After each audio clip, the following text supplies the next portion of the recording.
बड़ी खबर सामने आ रही बिहार से। बिहार की राजनीति से ये बड़ी खबर है, जहां पर जीतन राम मांझी का एक बयान सामने आया है। हिंदुस्तानी आवाम मोर्चा के संरक्षक जीतन राम मांझी का बयान सामने आया। जीतन राम मांझी क्योंकि केंद्र में मंत्री भी हैं, तो हिंदुस्तानी आवामी मोर्चा के संरक्षक जीतन राम मांझी का बयान सामने आया। एनडीए में सीट शेयरिंग को लेकर के अभी कोई चर्चा नहीं हुई है, ये जीतन राम मांझी का कहना है। जुलाई तक सीटों पर चर्चा होगी, जीतन राम मांझी ने अपने इस बयान में कहा है। और मांझी ये भी बोले कि अगस्त तक तय हो सकती हैं सीटें। तो बिहार विधानसभा चुनाव से जुड़ी हुई, बिहार की राजनीति से जुड़ी हुई एक और बड़ी खबर सामने आ रही है, जहां पर हिंदुस्तानी आवाम मोर्चा के संरक्षक केंद्रीय मंत्री जीतन राम मांझी का सीट शेयरिंग को लेकर के, एनडीए के अंदर जो सीट शेयरिंग होनी है उसको लेकर के एक बड़ा बयान सामने आया है। जहां पर जीतन राम मांझी ये मानते हैं कि उनकी तैयारियां सभी 243 की 243 सीटों पर है, उन्हें चुनाव लड़ना भी है और लड़ाना भी है, ये जीतन राम मांझी ने कहा। साथ ही उन्होंने ये भी कहा कि अभी तक एनडीए के अंदर सीट शेयरिंग को लेकर के कोई चर्चा नहीं हुई है। हालांकि एक दौर की बैठक एनडीए में सीट शेयरिंग को लेकर के जरूर हो चुकी है, ये बातें सामने आई थी। लेकिन जीतन राम मांझी का यह मानना है कि जुलाई तक इन सीटों पर, सीट शेयरिंग पर चर्चा हो सकती है और अगस्त तक सीट शेयरिंग फाइनल हो सकती है। यानी कि बिहार विधानसभा चुनाव में जो कि अब होने वाले हैं, इनमें कौन सी पार्टी कितनी सीटों पर चुनाव लड़ेगी, एनडीए के सहयोगी दलों में बीजेपी को कितनी सीटें मिलेंगी, जेडीयू को कितनी सीटें मिलेंगी और जीतन राम मांझी की पार्टी को कितनी सीटें मिलेंगी, रामविलास पासवान की पार्टी को कितनी सीटें मिलेंगी, ये सब महत्वपूर्ण बातें रहेंगी जो कि बिहार विधानसभा चुनाव से जुड़ी हुई हैं। तो जीतन राम मांझी का यह बड़ा बयान बिहार की राजनीति से जुड़ा हुआ, जिसमें उन्होंने सीट शेयरिंग को लेकर के कहा है कि अभी तक किसी भी सीट शेयरिंग के फॉर्मूले पर कोई चर्चा नहीं हुई है। एयरपोर्ट पर लौटते वक्त उन्होंने बयान दिया, मीडिया से बातचीत करते हुए बयान दिया और साफ तौर पर कहा है कि अभी एनडीए के अंदर सीट शेयरिंग को लेकर के कोई भी चर्चा नहीं हुई है। जीतन राम मांझी का यह कहना है कि अगस्त तक एनडीए के जो सहयोगी दल हैं उनमें सीट शेयरिंग जो है वो फाइनल की जाएगी और उसके बाद सीटों पर अंतिम निर्णय लिया जाएगा। तो बिहार विधानसभा चुनाव इस साल होने हैं और विधानसभा चुनाव से पहले ये बिहार की राजनीति से जुड़ी हुई बड़ी खबर, जिसमें सीट शेयरिंग को लेकर के जीतन राम मांझी का बयान सामने आया है।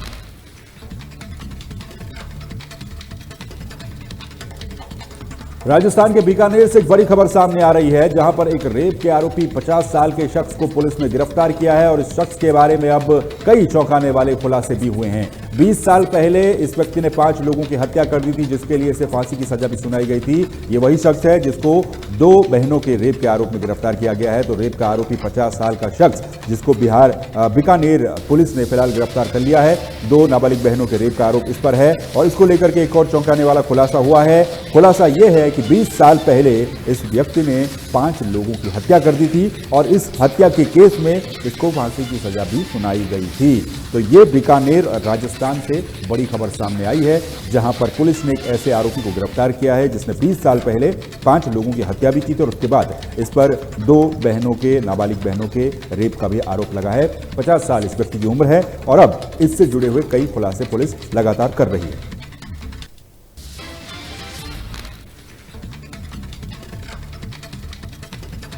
अगली बड़ी खबर गृह मंत्री अमित शाह से जुड़ी हुई। अमित शाह का आज तमिलनाडु का दौरा है। तमिलनाडु के दौरे में अमित शाह कई तरह के कार्यक्रमों में शामिल होंगे, जिसमें अमित शाह मंदिर के भी दर्शन करने वाले हैं मदुरै में और इसके अलावा बीजेपी की कोर कमेटी की बैठक में भी अमित शाह शामिल होंगे। तो तमिलनाडु का दौरा गृह मंत्री अमित शाह का आज है। मदुरै में अमित शाह मीनाक्षी मंदिर के दर्शन करेंगे, पूजा अर्चना करेंगे। इसके बाद बीजेपी का जो राज्य कोर ग्रुप है, इसकी बैठक की अध्यक्षता करेंगे। तमिलनाडु कोर ग्रुप की बैठक अमित शाह के द्वारा ली जाएगी। तमिलनाडु में बीजेपी कार्यकर्ताओं को संबोधित करेंगे, जो मंडल कार्यकर्ताएं हैं और जो दूसरे कार्यकर्ता हैं उनको भी अमित शाह के द्वारा संबोधित किया जाएगा। और ये सब कुछ इसलिए क्योंकि तमिलनाडु में अगले साल विधानसभा के चुनाव होने हैं और इन चुनावों को देखते हुए अमित शाह का ये दौरा काफी महत्वपूर्ण माना जा रहा है। इस दौरे में वो चुनाव को लेकर के भी पार्टी के जो पदाधिकारी हैं या फिर कोर कमेटी के जो मेंबर हैं तमिलनाडु के, उनके साथ चर्चाएं करेंगे और चर्चाओं का मुख्य केंद्र रहेगा तमिलनाडु का विधानसभा चुनाव, जो कि अगले साल होना है। और अगले साल होने वाले इस विधानसभा चुनाव को लेकर के बीजेपी तमिलनाडु में अपनी तैयारियों को तेज कर रही है और इसी का ये नतीजा है कि अमित शाह तमिलनाडु में जाएंगे, बीजेपी कार्यकर्ताओं को संबोधित करेंगे। हालांकि इस दौरान उनके मंदिरों के दर्शन करने के, मीनाक्षी मंदिर के दर्शन करने का भी कार्यक्रम शामिल होगा।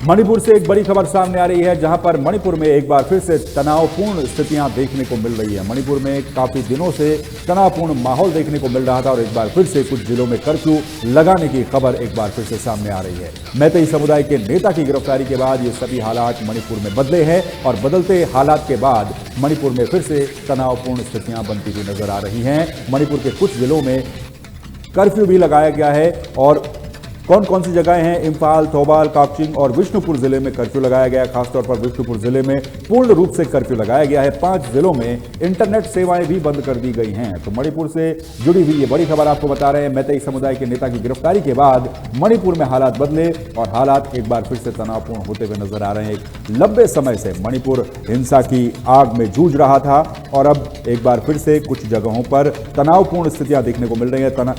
इंफाल ईस्ट और इंफाल वेस्ट के साथ साथ जो थौबल, काकचिंग और विष्णुपुर जिला है, इन जिलों में स्थितियां ज्यादा तनावपूर्ण देखने को मिली हैं। 5 जिलों में इंटरनेट सेवा को बंद कर दिया गया है और मैतेई समुदाय के नेता की गिरफ्तारी के बाद मणिपुर में एक बार फिर से हालात बदलते हुए नजर आ रहे हैं, जिसके बाद स्थितियां वहां पर फिर से तनावपूर्ण दिख रही हैं।